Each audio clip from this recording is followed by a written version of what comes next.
انس رضی اللہ تعالیٰ عنہ نے آپ کے اخلاق کی گواہی دیتے ہوئے فرمایا ان رسول اللہ صلی اللہ علیہ وسلم احسن الناس خلقا، کہ آپ صلی اللہ علیہ وسلم لوگوں میں سب سے بہترین ہیں اخلاق کے اعتبار سے۔ صفیہ رضی اللہ تعالیٰ عنہ کہتی ہیں ما رأیت احسن الناس خلقا من رسول اللہ صلی اللہ علیہ وسلم، میں نے اللہ کے رسول سے بڑھ کر اخلاق والا کسی کو نہیں دیکھا۔ اور کیوں نہ ہو کہ آپ کے اخلاق اللہ کی جانب سے عطا کردہ ایک نعمت ہے۔ رب العالمین نے آپ کی پوری زندگی کو ہر اعتبار سے محفوظ کر دیا، آپ کے دامن کو اللہ رب العالمین نے بچا لیا، کوئی داغ آپ پر نہ ہو اخلاقی اعتبار سے۔ FG ہمارے اس چینل کو لائک، شیئر اور سبسکرائب کریں اور صدقے جاریہ کا مستحق بنیں۔ ہمارے نیو اپڈیٹس کے لیے بیل آئیکن دبانا نہ بھولیں۔ رب العالمین کا بھی انتہا شکر احسان، اس کا فضل، اس کا کرم ہے کہ اللہ تعالیٰ نے آج ہمیں یہاں ایک بڑی عالی شان، وسیع اور مضبوط مسجد میں جمع ہونے کا ایک عظیم موقع عنایت فرمایا ہے۔ لاکھوں درود و سلام اللہ کے سارے انبیاء پر، خصوصاً آخری نبی محمد مصطفیٰ صلی اللہ علیہ وسلم پر، جنہوں نے مسجدیں بنانے پر ابھارا، ترغیب دی ہے۔ ہجرت کرنے کے بعد سب سے پہلا کام آپ نے مسجد بنانے کا کیا۔ قباء کے علاقے میں آپ نے مسجد بنائی، مدینہ میں آئے تو آپ نے مسجد نبوی بنائی، اور صحابہ کو آپ نے کہا کہ ہر محلے میں مسجد ہونی چاہیے۔ محترم حضرات، یہ قدری کا علاقہ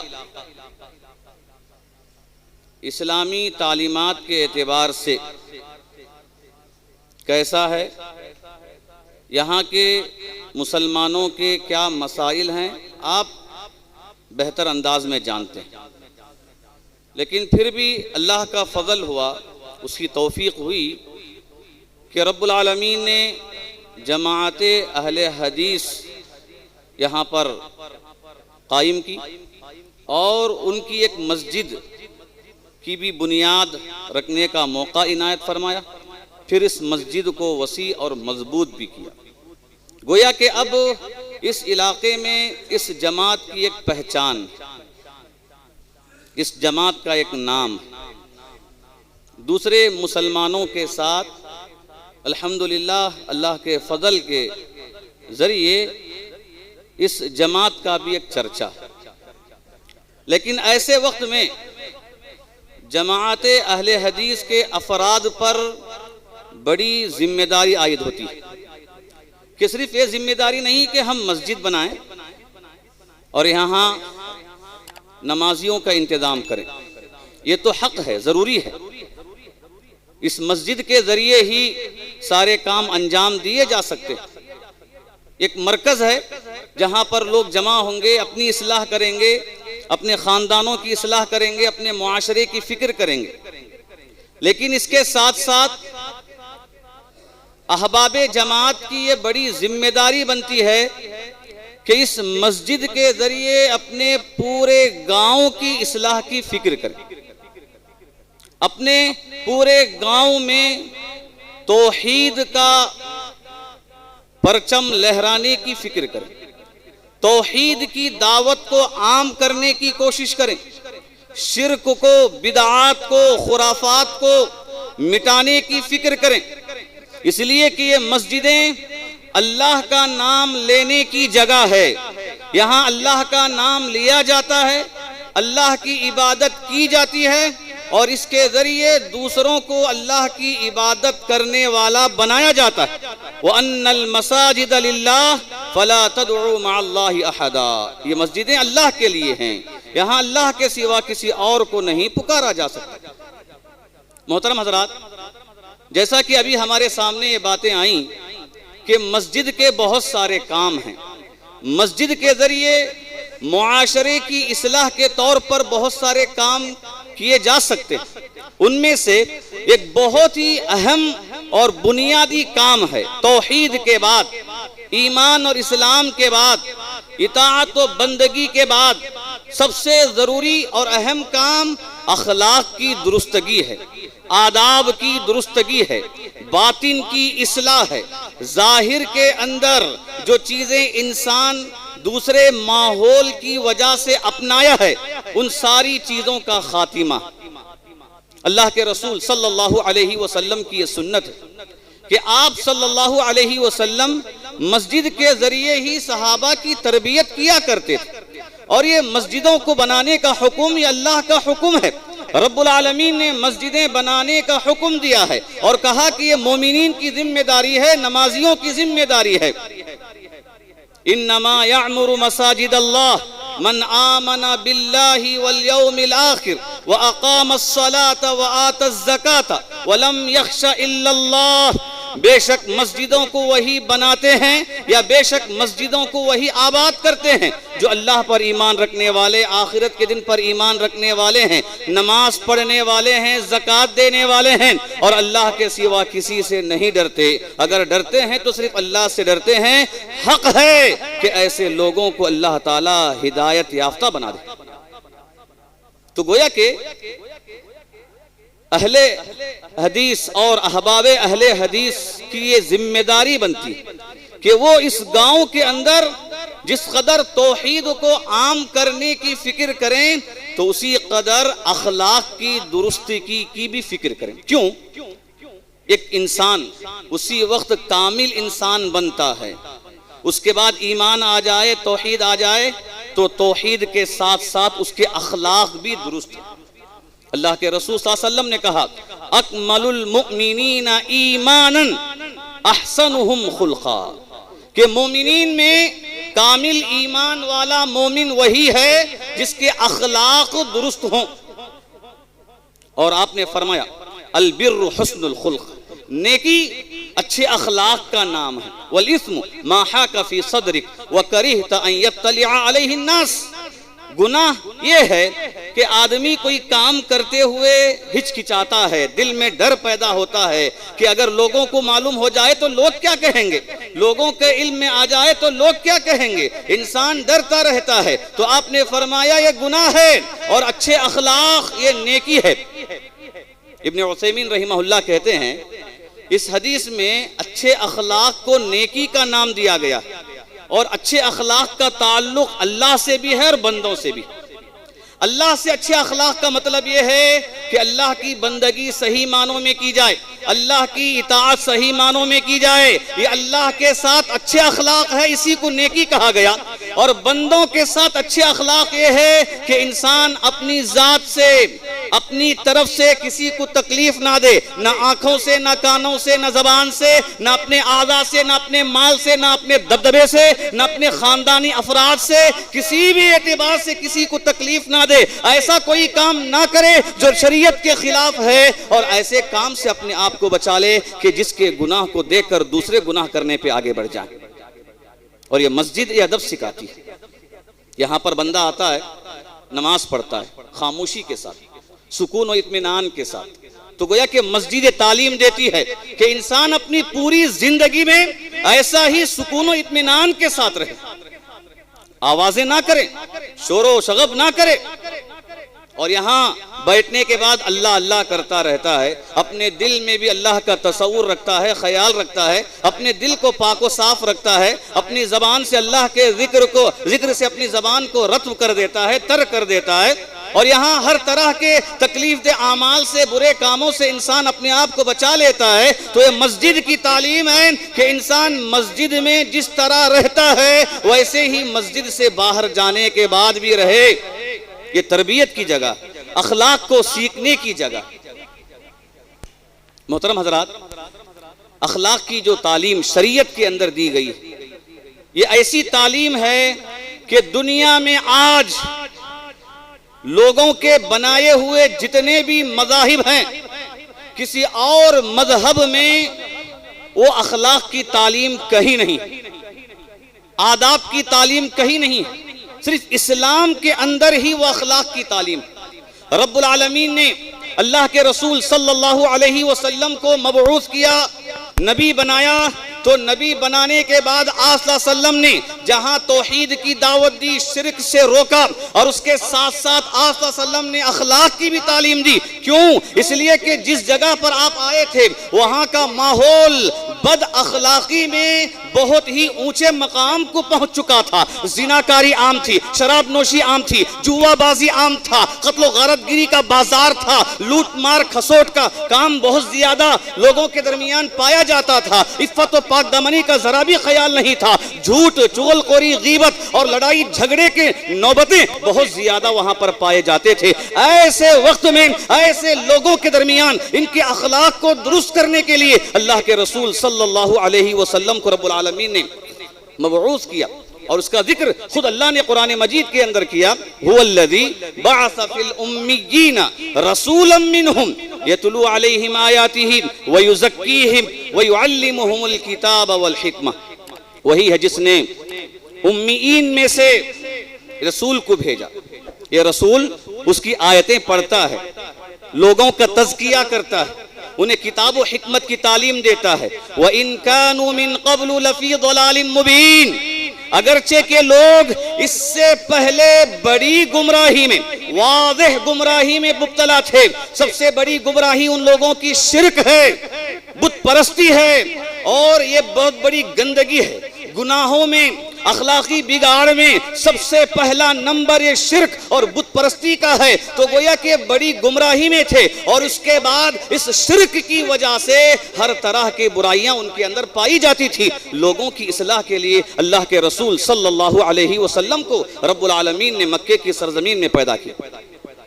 علامہ حالی نے کہا وہ تھے قتل و غارت میں چالاک ایسے، درندے ہیں جنگل میں بے باک جیسے، درندے بن کر زندگی گزار رہے تھے۔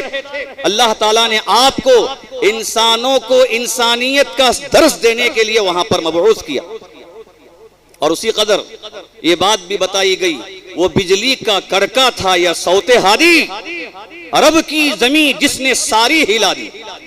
آپ صلی اللہ علیہ وسلم کی دعوت و تبلیغ کا نتیجہ تھا کہ صحابہ کی زندگی میں وہ انقلاب آیا، اور یہ انقلاب کیسے آیا؟ قرآنی تعلیمات کی وجہ سے۔ اور قرآن کے اندر کیا تعلیم ہے؟ یہ اخلاق کی تعلیم ہے۔ توحید کے بعد، ایمان کے بعد قرآن مجید کے اندر اخلاق کی تعلیم ہے۔ اگر ہم اس قرآن مجید کو نام دیں تو یہ ضرور بضرور نام دے سکتے ہیں کہ اخلاق کی کتاب ہے، یہ کتاب الاخلاق ہے، کہ انسان کو بہترین انسان بنانے کی تعلیم اس کے اندر پائی جاتی ہے۔ وہ معزز تھے زمانے میں مسلمان ہو کر، اور ہم خار ہوئے تاریخ قرآن ہو کر۔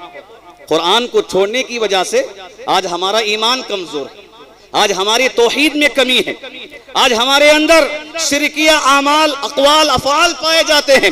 بدعات تو ہمارے نزدیک بہت ہی معمولی ہیں جس کی کوئی پرواہ نہیں ہے، اور اخلاقی تعلیمات ہم نے اپنے پسے پشت ڈال دیا، بس یہ سمجھتے ہوئے کہ ہم ہی مسلمان ہیں، ہم ہی مسلمان ہیں، ہم سے بہتر انسان ہے ہی نہیں، ہم سے بہتر کام کرنے والا ہے ہی نہیں۔ بس اپنے زام میں رہ کر، اپنے تی خوش ہو کر اس طرح کی زندگی ہم گزار رہے ہیں۔ قرآن کے تعلیمات کو ترک کرنے کے نتیجے میں آج یہ ذلت و رسوائی کا معاملہ ہم دیکھ رہے ہیں۔ محترم حضرات، اللہ کے رسول صلی اللہ علیہ وسلم نے اخلاق حسنہ پر بہت ہی زیادہ زور دیا۔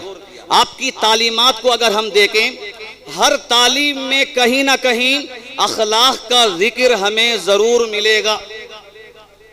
صحابہ نے آ کر اللہ کے رسول سے سوال کیا، پوچھا اے اللہ کے نبی، کل قیامت کے دن جنت میں سب سے زیادہ لوگ کس عمل کی بنیاد پر جائیں گے؟ آپ نے فرمایا تقوی اللہ و حسن الخلق، اللہ کا تقوی اور اچھے اخلاق کی وجہ سے لوگ زیادہ سے زیادہ جنت میں جائیں گے۔ ایک اور حدیث میں آپ نے صحابہ کے سامنے فرمایا میں اس انسان کے لیے جنت کے اعلیٰ مقام پر گھر ملنے کی ضمانت لیتا ہوں جس نے اپنے اخلاق کو اچھا کر لیا، اپنے اخلاق کو جس نے سنوار لیا ہو، اس کے لیے جنت میں گھر ملنے کی ضمانت ہے۔ اور یہ اچھے اخلاق کا معاملہ اتنا زیادہ ہے کہ آپ صلی اللہ علیہ وسلم نے کہا بعثت انما بعثت لاتمم مکارم الاخلاق، کہ مجھے بھیجا اس لیے گیا ہے کہ میں اچھے اخلاق کو مکمل کر دوں۔ اللہ کے رسول صلی اللہ علیہ وسلم نے اپنے اس فریضے کو پورے طور پر انجام دیا، اتنا انجام دیا کہ رب العالمین نے گواہی دی اور کہا وَإِنَّكَ لَعَلَىٰ خُلُقٍ عَظِيمٍ کہ آپ اخلاق کے اعلیٰ معیار پر قائم ہیں۔ انس رضی اللہ تعالیٰ عنہ نے آپ کے اخلاق کی گواہی دیتے ہوئے فرمایا ان رسول اللہ صلی اللہ علیہ وسلم احسن الناس خلقا کہ آپ صلی اللہ علیہ وسلم لوگوں میں سب سے بہترین ہیں اخلاق کے اعتبار سے۔ صفیہ رضی اللہ تعالیٰ عنہ کہتی ہیں ما رأیت احسن الناس خلقا من رسول اللہ صلی اللہ علیہ وسلم، میں نے اللہ کے رسول سے بڑھ کر اخلاق والا کسی کو نہیں دیکھا۔ اور کیوں نہ ہو کہ آپ کے اخلاق اللہ کی جانب سے عطا کردہ ایک نعمت ہے۔ رب العالمین نے آپ کی پوری زندگی کو ہر اعتبار سے محفوظ کر دیا، آپ کے دامن کو اللہ رب العالمین نے بچا لیا، کوئی داغ آپ پر نہ ہو اخلاقی اعتبار سے، آپ کی پوری زندگی میں کوئی ایسی چیز نہ ہو کہ جب آپ نبی بن کر لوگوں کے سامنے آئیں اور دعوت دیں تو لوگ کہیں ارے دیکھو پہلے یہ ایسا تھا اب آ کر یہ دعوت دے رہا ہے، پتہ نہیں اس کا دنیا کیا حاصل کرنا ہے، دنیا میں کون سی چیز اسے پانا ہے جس کی وجہ سے یہ اس طرح کی تعلیم لے کر اٹھائے، تحریک لے کر اٹھائے۔ رب العالمین نے غیبی طور پر آپ کے اخلاق کی حفاظت کی، کیوں؟ اس لیے کہ آپ کو آئیڈیل بننا ہے، نمونہ بننا ہے، مثال بننا ہے، قیامت تک آنے والی انسانیت کے لیے ایک بہترین نمونہ رب العالمین نے آپ صلی اللہ علیہ وسلم کی ذات کو بنایا۔ لَقَدْ كَانَ لَكُمْ فِي رَسُولِ اللَّهِ أُسْوَةٌ حَسَنَةٌ، بے شک تمہارے لیے رسول کی زندگی میں بہترین اسوہ ہے۔ محترم حضرات، اللہ کے رسول صلی اللہ علیہ وسلم کی زندگی جو بطور نمونہ، بطور مثال جو پیش کی گئی ہے وہ کئی ناحیوں سے، بچپن سے لے کر وفات تک ایک انسان کے لیے آپ کی زندگی بہترین نمونہ ہے۔ ایک بچے کے لیے بھی آپ کی زندگی میں مثال قائم ہے، ایک نوجوان کے لیے بھی آپ کی زندگی میں مثال قائم ہے، ایک ادھیڑ عمر اور بوڑھے انسان کے لیے بھی آپ کی زندگی میں مثال قائم ہے۔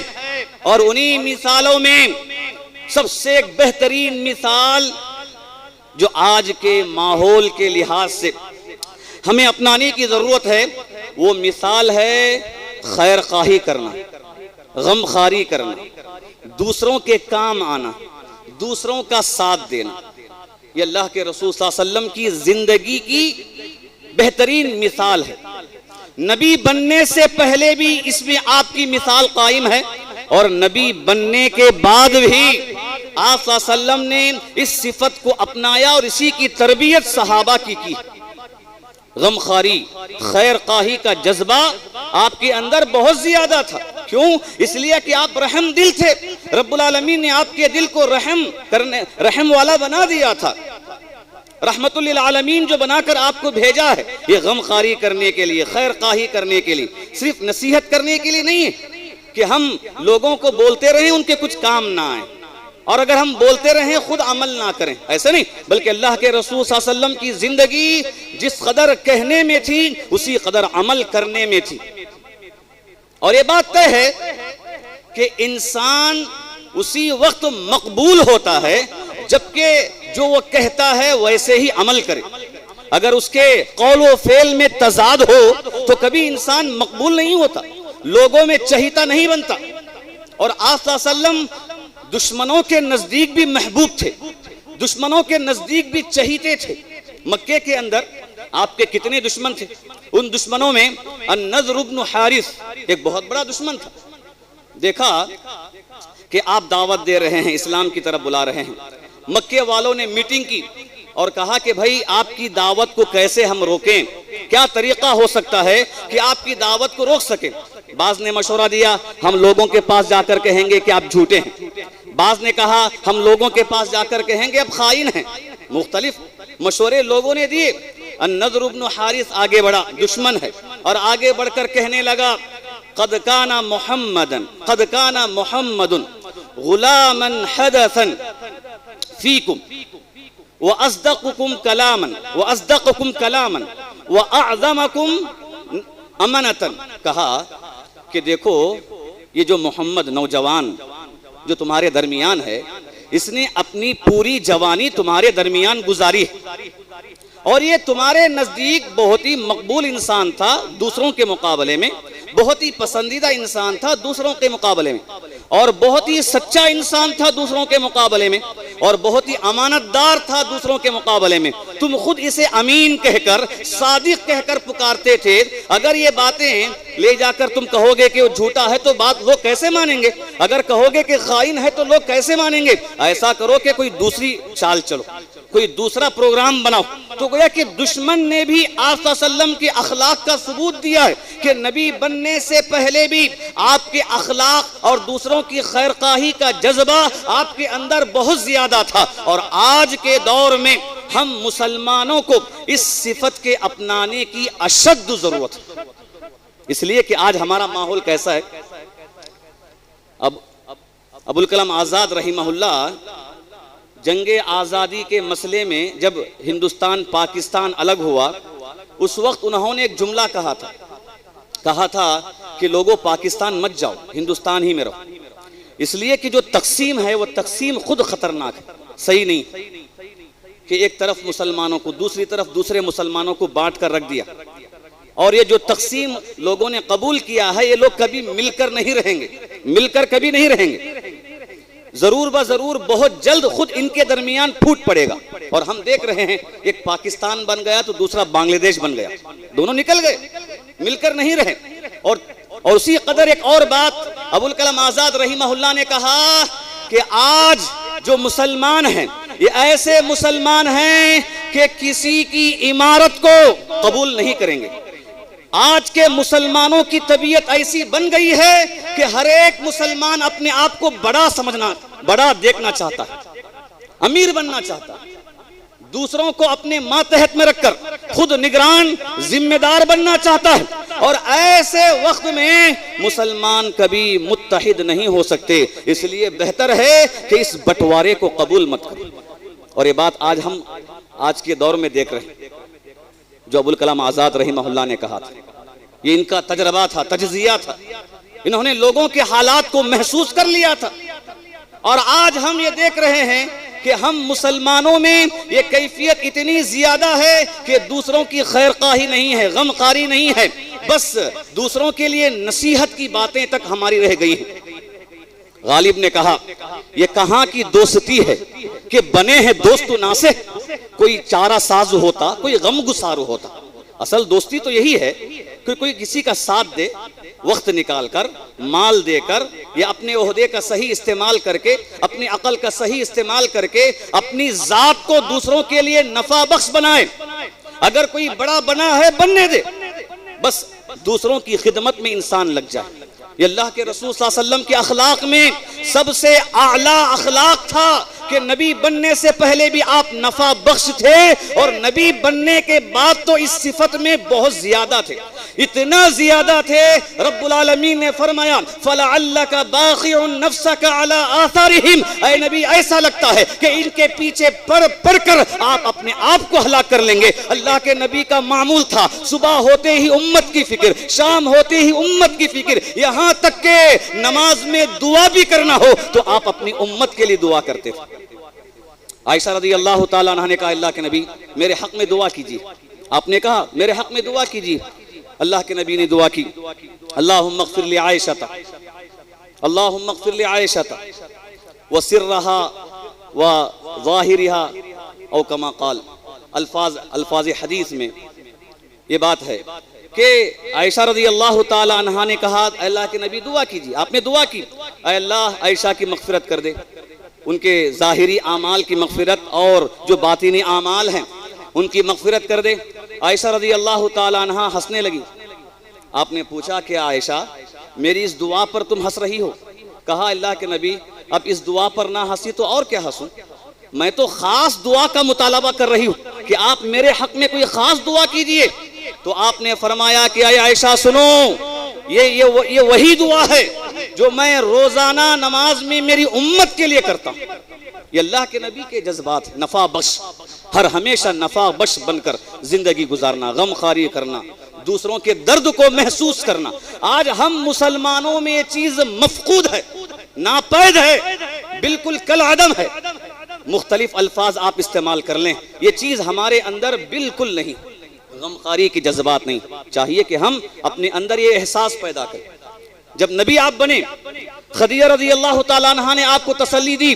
تسلی دیتے ہوئے یہ نہیں کہا کہ آپ کا خاندان بڑا ہے، آپ جسمانی طور پر مضبوط ہیں، آپ کو ڈرنے کی کیا ضرورت. نہیں کہا.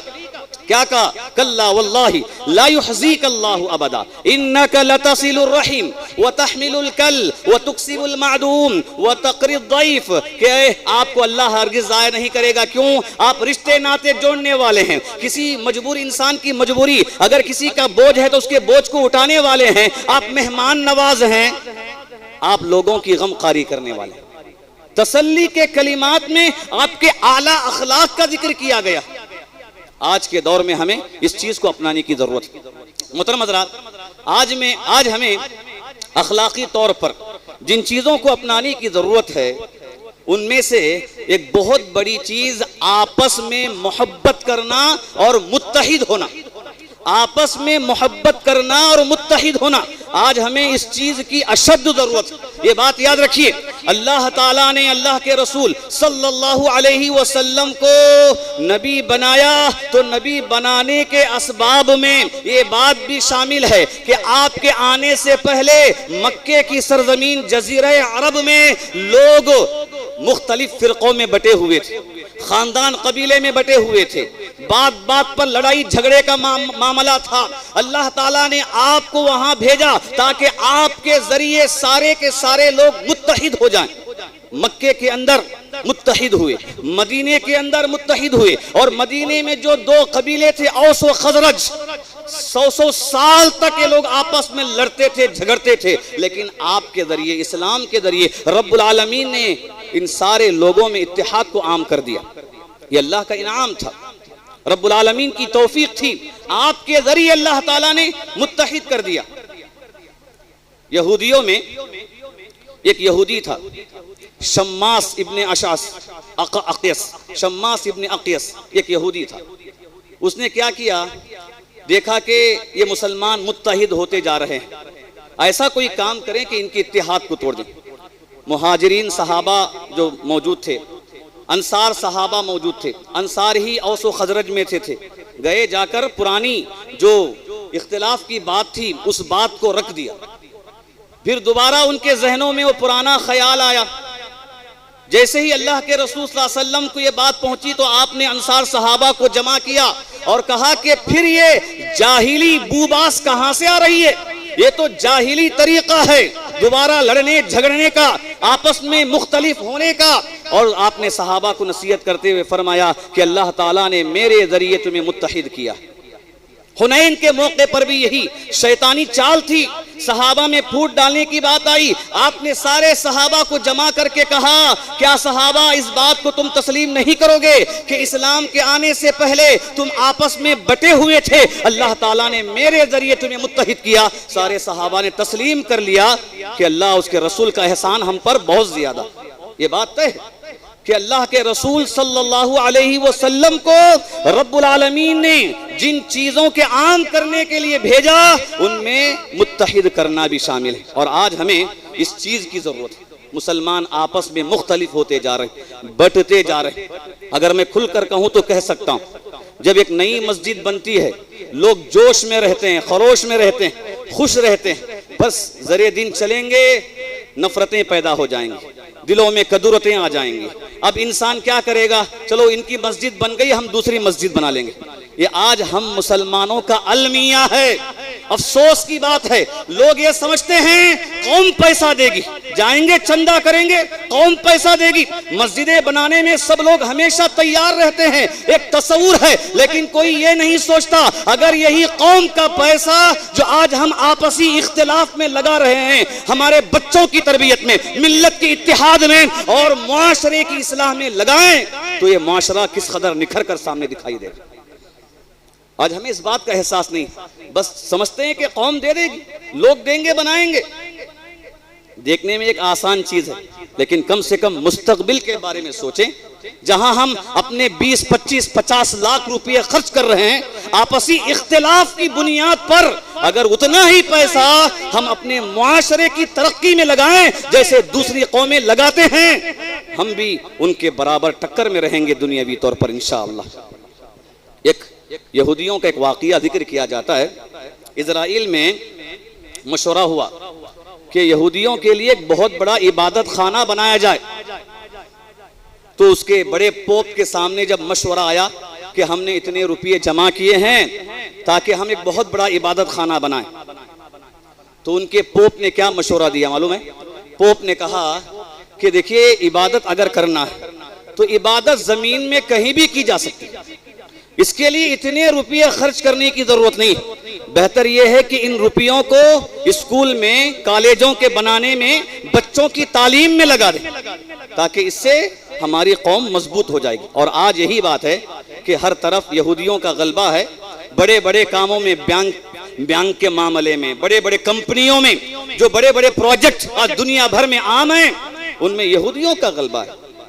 لیکن آج ہم مسلمان ہماری اپنی مسجدوں میں لاکھوں روپے لگا دیتے ہیں، بلکہ بعض تو کروڑ تک پہنچ جاتے ہیں، اور نمازوں کا معاملہ اتنا ہی، عبادتوں کا معاملہ اتنا ہی، وہی آپسی اختلاف، آپسی انتشار میں ہم اپنے آپ کو لگا دیتے ہیں، نہ خود کی اصلاح کرتے ہیں نہ اپنے معاشرے کی اصلاح کرتے ہیں۔ اگر میں کہوں ایک بات، ہو سکتا ہے کہ کسی کو تکلیف ہو، یہ بات یاد رکھیے، میں یہ بات اپنے خود کے تجربے کے طور پر کہہ رہا ہوں اور یہ گاؤں کے تجربے کے طور پر کہہ رہا ہوں کہ خود کی اصلاح ممکن نہیں ہے۔ آج ہم مسلمانوں میں تصور نہیں ہے کہ میں اپنی اصلاح کروں۔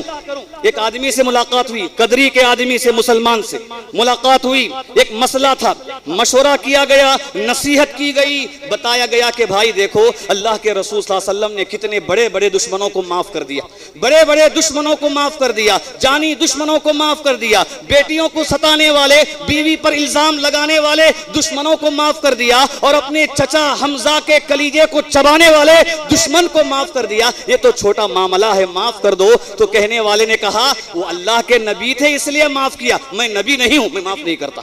اللہ اکبر۔ بتاؤ کہ ایسا سخت دل انسان وہ قوم کے لیے کب فائدہ مند ہو سکتا؟ کبھی نہیں۔ ایسے لوگ جب تک رہیں گے کبھی متحد ہونا مشکل ہے، ناممکن نہیں ہو سکتا یہ چیز۔ آج ہمیں ضرورت ہے اس بات کی، اس بات کو محسوس ہم کریں۔ الحمدللہ مسجد بنی ہے، یہ اللہ کا فضل ہے، اللہ کا کرم ہے۔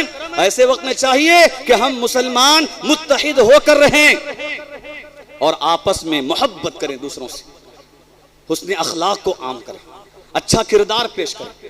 ایسی کوئی بات نہ کریں کہ خود مسلمان ہی ہمیں تانا دیں، ایسا کوئی کام نہ کریں جو مسلمانوں کے درمیان پھوٹ پڑنے کا ذریعہ ہو سکتا ہے۔ الحمدللہ بہت سارے معزز علماء کرام موجود ہیں، انہی پر اپنی بات کو میں ختم کرتا ہوں۔ رب العالمین سے دعا کرتا ہوں کہ اللہ تعالی ہمیں مسجدوں کی عظمت کا خیال رکھنے کی توفیق عطا فرمائے، اللہ تعالی ہمیں مسجدوں کو آباد کرنے کی توفیق عطا فرمائے، اللہ تعالی ہمیں نمازوں کی پابندی کرنے کی توفیق عطا فرمائے، اللہ تعالی ہمیں بچوں کی صحیح دینی تربیت کرنے کی توفیق عطا فرمائے، اللہ تعالی ہمیں مسلمانوں کو آپس میں محبت کے ساتھ رہنے کی توفیق عطا فرمائے، اللہ ہمارے دلوں کو کینہ کپٹ سے، بغض و حسد سے، دشمنیوں سے پاک و صاف کرنے کی توفیق عطا فرمائے۔ آمین۔ وآخر الدعوانا الحمدللہ رب العالمین۔